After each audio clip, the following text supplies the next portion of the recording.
मैं उषा राजपूत कक्षा 12वीं हिंदी विषय की कक्षा में आप सभी का स्वागत करती हूँ और आशा करती हूँ कि आप सभी अपने घरों में स्वस्थ और सुरक्षित होंगे। स्टूडेंट्स, आज इस कक्षा में मैं आपकी पुस्तकों, पाठ्यक्रम और अंक योजना के बारे में बात करूँगी। तो सबसे पहले पुस्तकों की बात अगर हम करते हैं तो कक्षा 11वीं में आपने जिन 3 पुस्तकों का अध्ययन किया था, उन्हीं के भाग 2 आपके कक्षा 12वीं के पाठ्यक्रम में समाहित हैं। जैसे कि आप स्क्रीन पर देख रहे हैं, आरोह भाग 2। इस पुस्तक में 2 खंड होते हैं, काव्य खंड और गद्य खंड। इस आरोह पुस्तक में से कुछ पाठ आपके पाठ्यक्रम से हटा दिए गए हैं। अभी सीबीएसई ने आपका नया पाठ्यक्रम जारी किया है और कोविड के कारण इन 7 पाठों को आपके पाठ्यक्रम में से हटा दिया गया है। काव्य खंड के ये 5 पाठ जो आप स्क्रीन पर देख रहे हैं और गद्य खंड में से ये 2 पाठ आपके पाठ्यक्रम से हटा दिए गए हैं। और इसके बाद आपकी दूसरी पुस्तक है वितान, जिसमें कि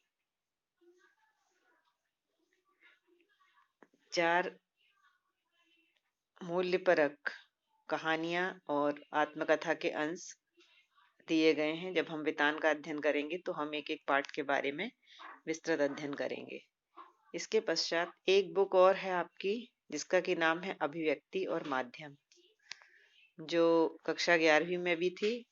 इस पुस्तक में कुछ पाठ कक्षा 11वीं के और कुछ पाठ कक्षा 12वीं के हैं। तो इस तरीके से आपके पाठ्यक्रम में 3 पुस्तकें समाहित हैं और इसमें से जो आपकी आरोह पुस्तक है उसमें से कुछ पाठ आपके पाठ्यक्रम में कम कर दिए गए हैं। अब मैं बात करती हूँ अंक योजना की। तो स्टूडेंट, सीबीएसई ने जो आपकी वार्षिक परीक्षा के लिए अंक योजना तैयार की है वो इस प्रकार है। कक्षा 12वीं हिंदी आधार परीक्षा हेतु पाठ्यक्रम विनिर्देशन 2020-21। प्रश्न पत्र 2 खंडों, खंड अ और ब का होगा। खंड अ में वस्तुपरक प्रश्न पूछे जाएंगे। खंड अ में कुल 58 प्रश्न होंगे, जिनमें से केवल 40 प्रश्नों के ही उत्तर देने होंगे। खंड ब में वर्णनात्मक प्रश्न पूछे जाएंगे। प्रश्नों में उचित आंतरिक विकल्प भी दिए जाएंगे। तो एक ये योजना है आपके पाठ्यक्रम की परीक्षा हेतु। और आपका जो हिंदी विषय का प्रश्न पत्र होगा वो 80 अंक का होगा। इन 80 अंक को किस प्रकार विभाजित किया गया है, इस पर हम एक नजर डालते हैं। आप अपने स्क्रीन पर देख रहे हैं खंड आ, अपठित गद्यांश। तो स्टूडेंट्स, आपके लिए कोई 2 अपठित गद्यांश आएंगे, जिसमें से आपको एक गद्यांश करना होगा और वो 10 अंक का होगा। इसी तरह 2 अपठित पद्यांशों में से कोई एक पद्यांश आपको करना होगा और जो कि 5 अंक का होगा। इसके पश्चात कार्यालयी हिंदी और रचनात्मक लेखन, ये अभिव्यक्ति और माध्यम पुस्तक के आधार पर इसमें आपसे 5 अंक के बहुविकल्पी प्रश्न पूछे जाएंगे। पाठ्य पुस्तक आरोह भाग 2 से आपको पठित काव्यांश के ऊपर 5 बहुविकल्पी प्रश्न 5 अंक के और पठित गद्यांश के आधार पर 5 बहुविकल्पी प्रश्न 5 अंक के पूछे जाएंगे। इसी के साथ आपकी जो अनुपूरक पाठ्य पुस्तक है वितान भाग 2, इससे पठित पाठों पर 7 बहुविकल्पी प्रश्न 10 अंक के पूछे जाएंगे।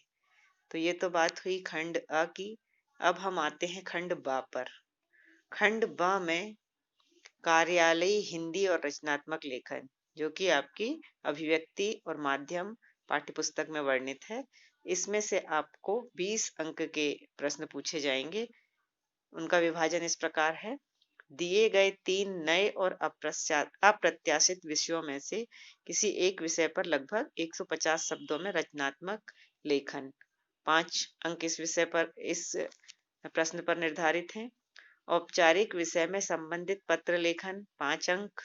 कविता, कहानी, नाटक की रचना प्रक्रिया पर आधारित 2 लघु उत्तरीय प्रश्न विकल्प सहित 5 अंक। समाचार लेखन, आलेख लेखन पर आधारित 2 लघु उत्तरीय प्रश्न 5 अंक।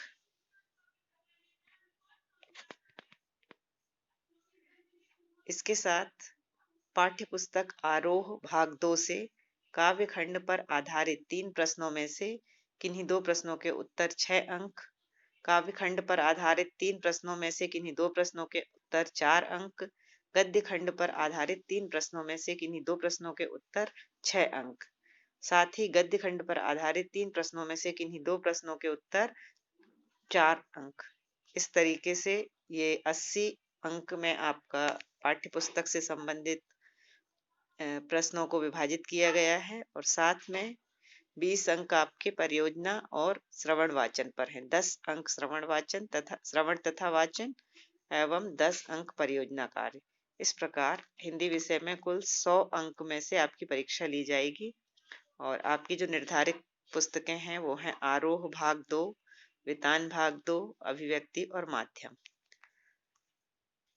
तो आशा करती हूँ कि आपको ये जानकारी पसंद आई होगी और अगली कक्षा में हम आपकी पाठ्य पुस्तक वितान के बारे में चर्चा करेंगे। धन्यवाद।